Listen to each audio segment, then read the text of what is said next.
Hey everybody, Shu here. We are in ThrillsVille Aerial Adventure Park.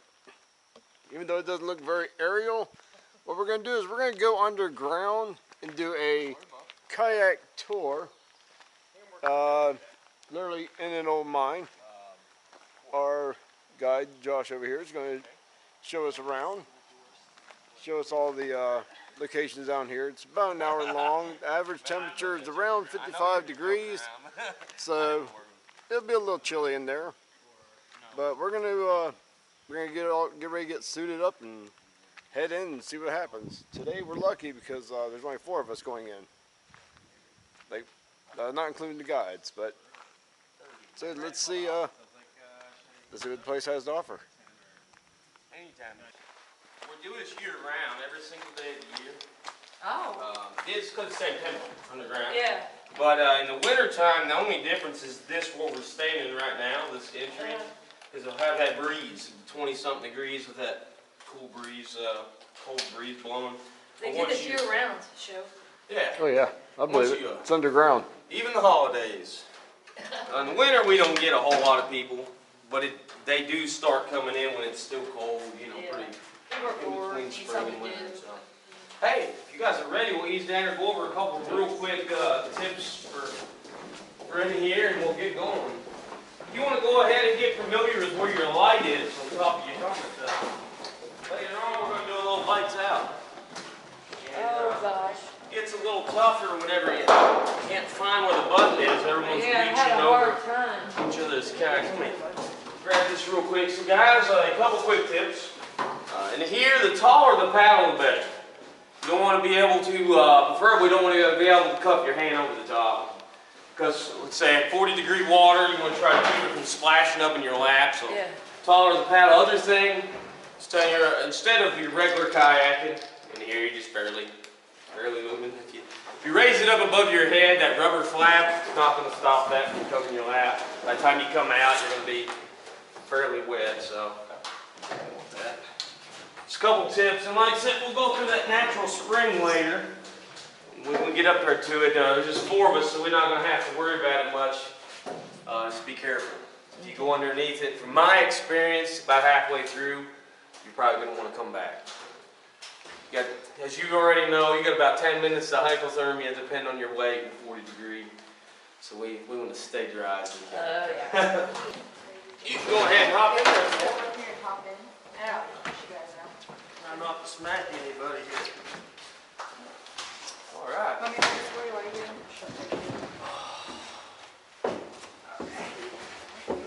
pretty cool. Thank you. Where y'all say you was from again?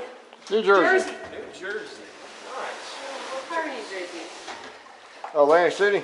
My mom's from Philadelphia. Oh, okay. I'm from Jacksonville. Florida? Yep. That's where I'm from. Oh yeah? Yeah, actually Green Cove. Okay. Oh, okay. Green Cove. Small world, guys. I know. It's amazing. All right, you ready? It's weird. This situation's even weird because this happens all the time. Oh yeah. Well, yesterday we went horseback riding and one man, her son. Yep. All right, guys. Welcome to the Gorge Underground. My name's Josh. This is Aislyn here in the rescue boat. Hopefully she won't have to use it. So some of you I did close to 900 tours through here, and I've never had a kayak yet. Give you a little more history here with it real quick. This is an abandoned limestone mine. Opened up in the early 1900s. It shut down in 1985. In 1980, when they was blasting, they hit an underground spring. They built a holding pond, and they tried to pump the water out with that piece of machinery next to you there, sticking out the water. About a year into it, they hit another spring that's still running that we're going to pass through the center of. It never stopped on them. So the price of limestone bottomed out, cost them a lot of money to pump the water. They shut this down. They moved up to Stanton, the next town up, where they are still an active rock quarry. 30-some years before we bought this, all you had to do was walk over a pile of rocks coming your way. The dry side of the mine, you can just drive your four-wheel drive in there. I did it this summer. So you're going to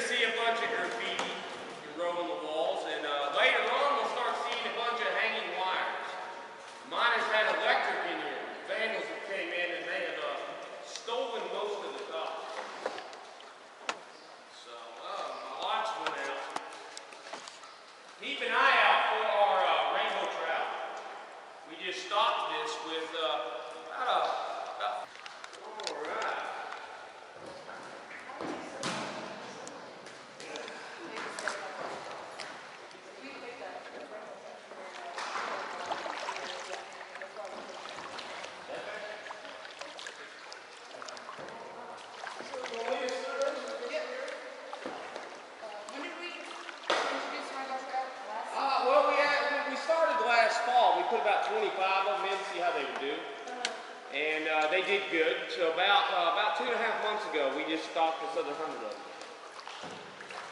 And they're good fish for how cold the weather, how cold the temperature is. We have to feed them every day. So as the day goes on, I usually feed them around 5 o'clock. And as the day goes on, they'll get more and more aggressive toward our boats. Want the food.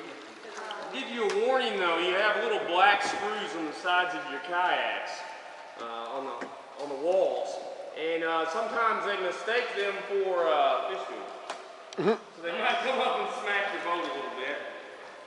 Yeah, alright, so we're going to have Aislyn lead us through and we'll kind of hang out back here in the back so you can hear me a little better. It's nice to have a small tour and not have to worry about that stream and all the time. I grew up with it.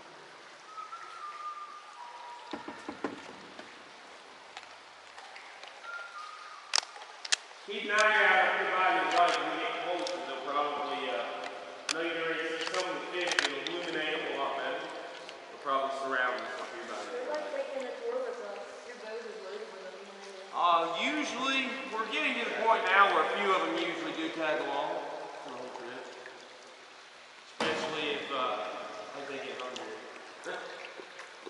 How large is this complete tunnel system or mine It's system? considered 5 miles in total, but that's not the outer diameter. They measure mines by the space between ground and space. Okay.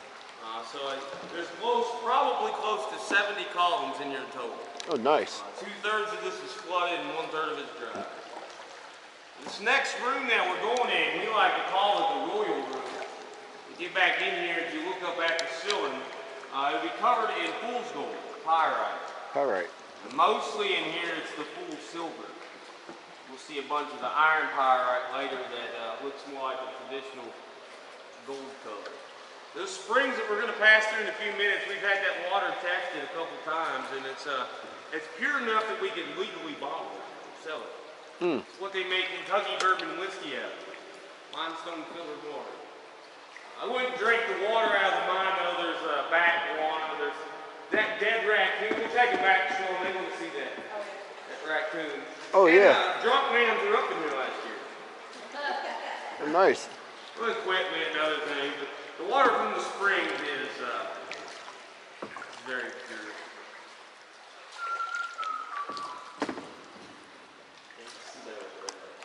Yeah, you see the fish. We went ahead and used that same system with the letters and numbers and maps. Go ahead and remap the rest of the line. That's crazy. But yeah, too many different things I've seen make it less clear. So we wake up and feel like up against this right wall is more of that stockpiled limestone. There's a railroad tie back there. Somewhere underneath us there's a little white line. I think somebody runs a long ways through here. I think maybe they tried to use it to find their way back out. And we got some more beautiful Cape Vandal artwork. Cheech and Chong on the wall. Put some time into it. Right? They're artists. Hey, if you follow these limestone rock around the corner, and everything to the right of it is the deepest that the water gets. It's over 30 feet deep back in the corner. And it's only about 4 feet from the ceiling to the water. It just looks like that it's higher than that. The way the ceiling goes down through there. Railroad, it used to run through the night. Which goes into the main part of the wood.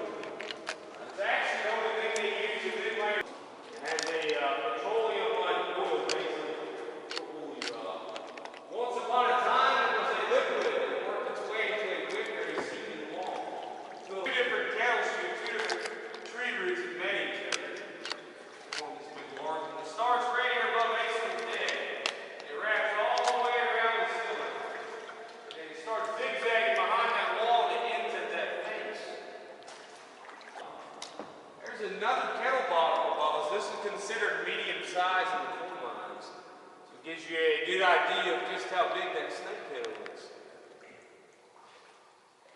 And right there is one of the shell rock deposits that they blasted out so it could came in later. We're about 400 feet underground. It really ain't that deep for a mine.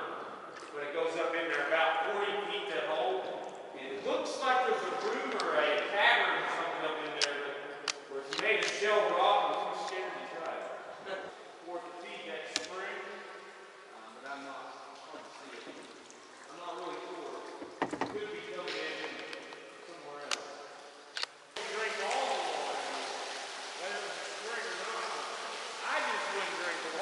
Oh no. But it's coming down the stream.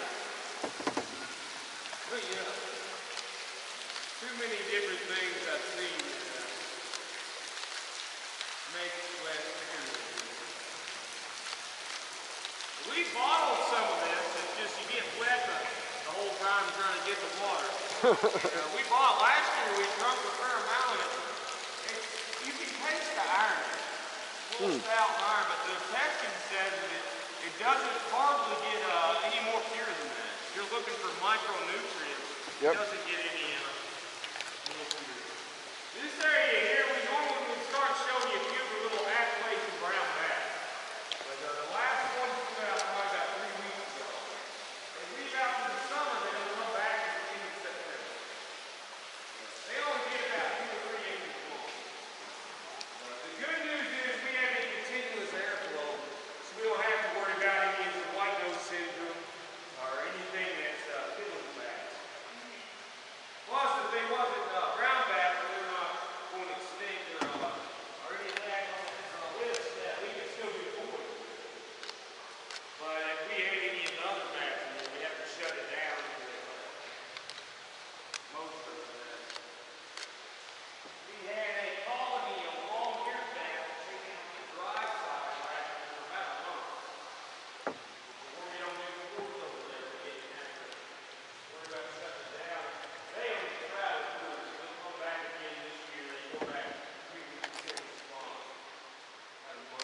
You notice that the ceiling's getting closer to us because right up here in a couple minutes we're going to make a right turn.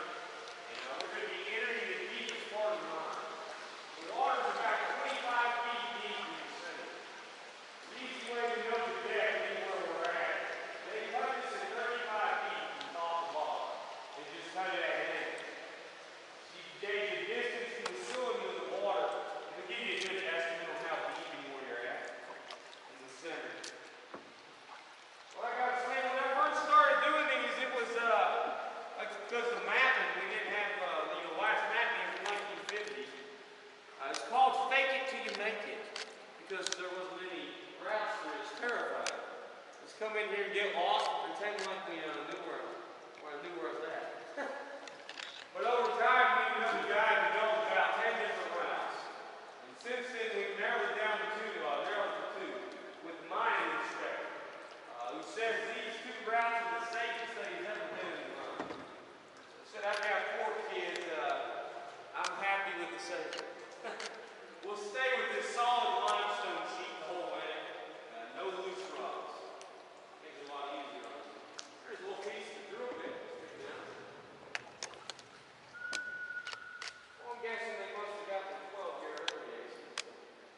You know? You want to?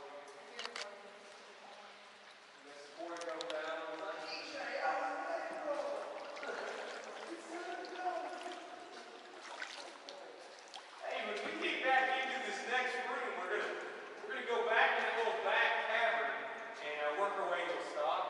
We'll shut our headlamps out and experience a few seconds of total darkness.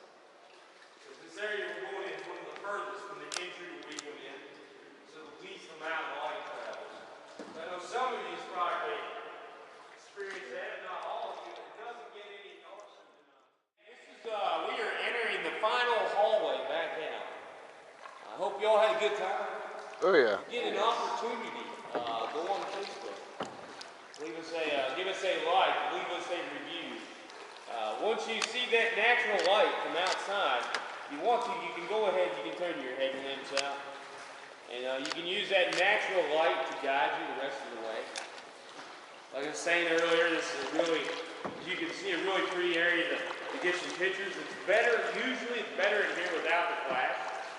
But when you get 2 or 3 columns up, you'll catch a silhouette of the light from outside shining in, reflecting off the water. It's really, really pretty picture.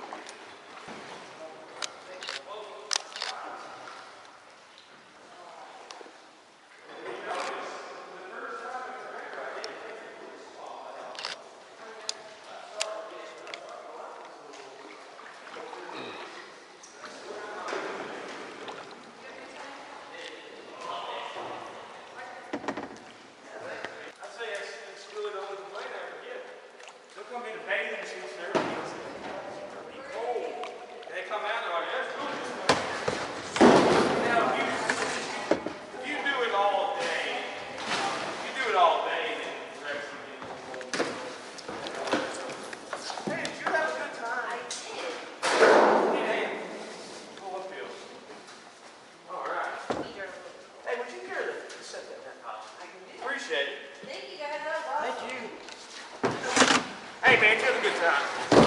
blast. I'm gonna go ahead and Yeah, got it. Did you get some cool shots? Oh yeah. I specialize with flashless photography, so that Oh, yeah. this is a plus for me. Glad you guys came out today. Oh yeah, definitely. It was awesome. Glad you liked it. Hey, if you don't care, just toss this back in that Yep. pile for us. No Thank you. problem. Thank you.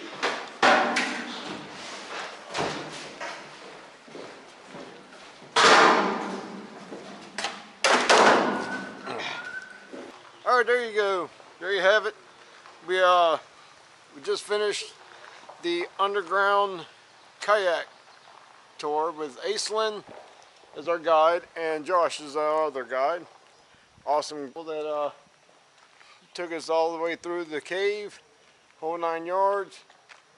This place is big, very deep. They have big rainbow trout that just follow your kayaks all through it. The photos, I tried to take as much flashless photos as I could, but I did throw a couple with some flash in there. So if they're a little stretched or blurred or something, it's because we are in total darkness down there. So we're going to get ready to head out, and we're going to see what we can find next. So stay tuned and stand by for the next one.